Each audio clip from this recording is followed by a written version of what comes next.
You ever meet someone who argues confidently but makes zero sense? They talk loud. They sound sure.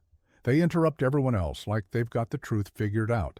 But every word they say collapses under the weight of its own nonsense.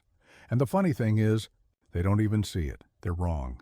But they're certain they're misinformed, but somehow still arrogant about it. Well, psychology says that might not just be attitude or arrogance. It might actually be a sign of low intelligence.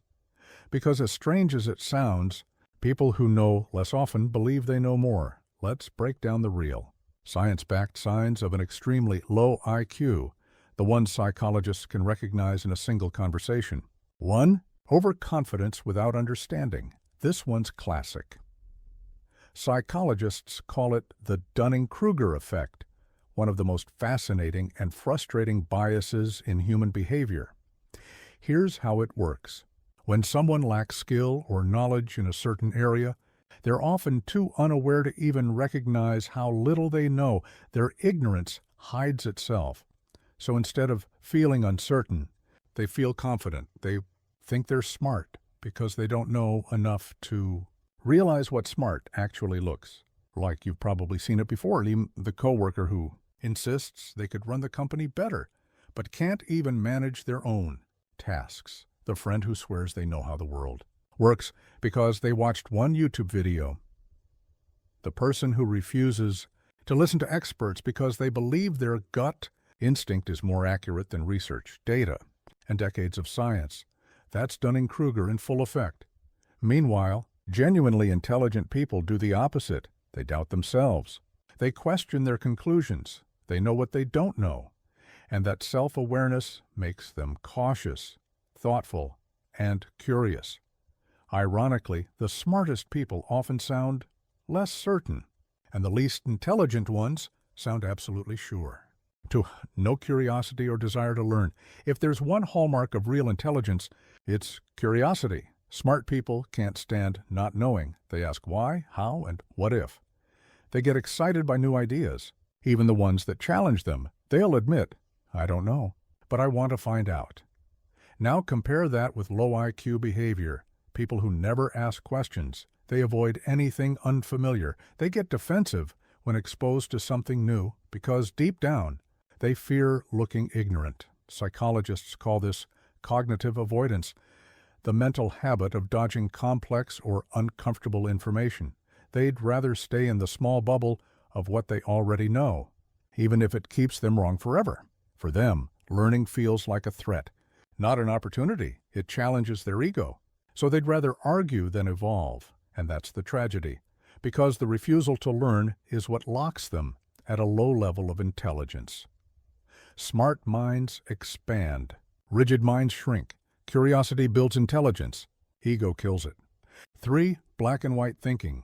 Low IQ people often see the world in absolutes. Something is either 100% right or 100% wrong. People are either good or evil. Situations are either success or failure. Psychologists call this cognitive rigidity, the inability to think flexibly or entertain nuance. For example, if you try to explain that a topic has multiple sides or shades of gray, they shut down. They'll say things like, so you're saying it's okay? So you agree with them? So you think I'm wrong? They can't process complexity because it requires holding two or more conflicting ideas in the mind at once. And that takes cognitive effort. They don't have the patience or skill to sustain. Meanwhile, higher intelligence thrives on complexity. Smart people love nuance.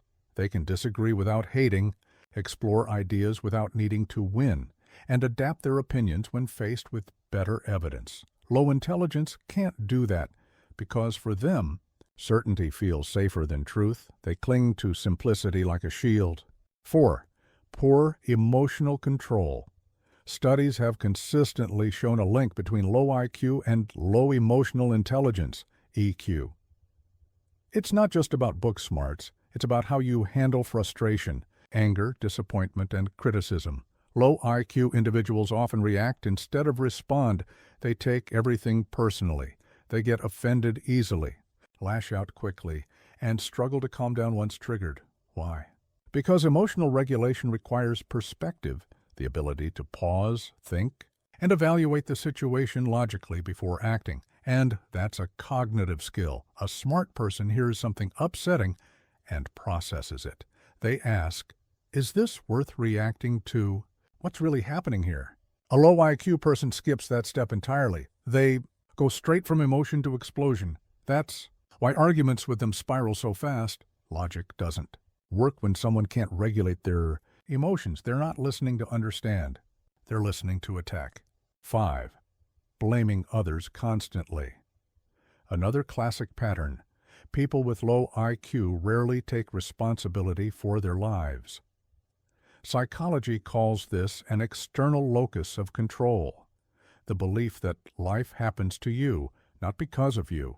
Instead of looking inward, they blame outward.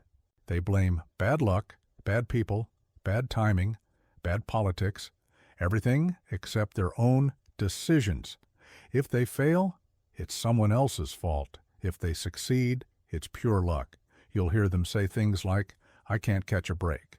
The system is rigged. People just don't like me. Meanwhile, intelligent people do the opposite. They take accountability.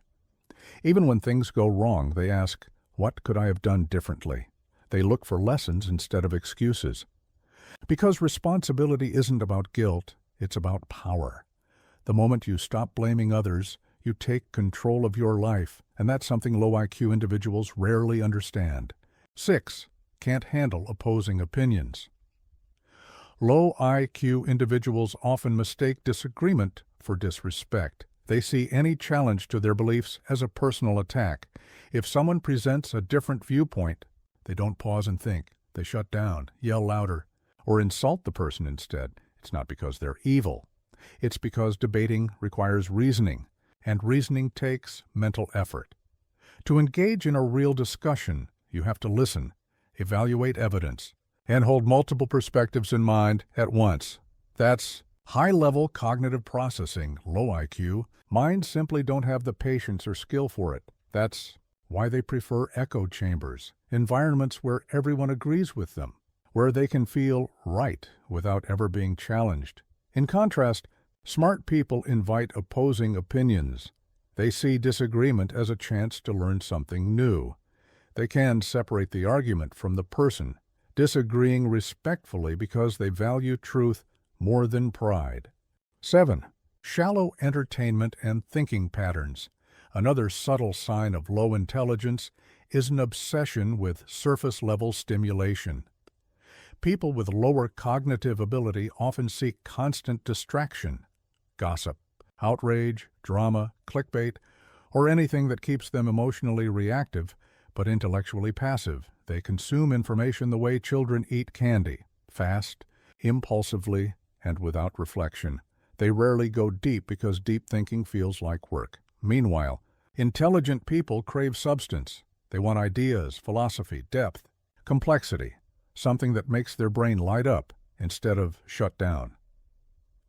Low IQ minds avoid silence because silence forces self-reflection, and reflection reveals truths they don't want to face. 8. Resistance to change. Low IQ people cling to familiarity. They resist new information, new perspectives, even new technologies, because adapting takes flexibility. They prefer routine and certainty. Even when it harms them, they'll keep repeating the same mistakes. Convinced the problem is everything, except their own thinking. Psychologists call this mental rigidity, and it's one of the clearest indicators of low intelligence, the inability to evolve. Smart people, on the other hand, adjust fast. They're open to feedback. Even when it hurts, they change their mind when they find better evidence, because for them, truth matters more than being right. Low IQ isn't about grades. It's not about where you went to school or how well you perform on a test. It's about how you think, how you handle information, how you process the world around. It's in your reactions, your curiosity, your flexibility, your self-awareness. And the scariest part? Many people who have a low IQ never realize it, because the lower your intelligence, the less you can see your own flaws. That's the final twist of the Dunning-Kruger effect. The less you know, The more certain you become, and the more certain you are, the less likely you'll ever learn. That's why truly intelligent people keep asking questions. They stay curious. They listen more than they talk. They understand that knowledge isn't about being right. It's about being real. So next time you meet someone who argues loudly but says nothing meaningful, remember, confidence isn't always competence. Certainty isn't always intelligence. And the smartest person in the room is usually the one still learning. If you want to keep understanding the hidden psychology behind human behavior, the truths most people ignore, hit subscribe. Because the fact that you're watching this, questioning it, and thinking deeply about it, already means you're not one of them.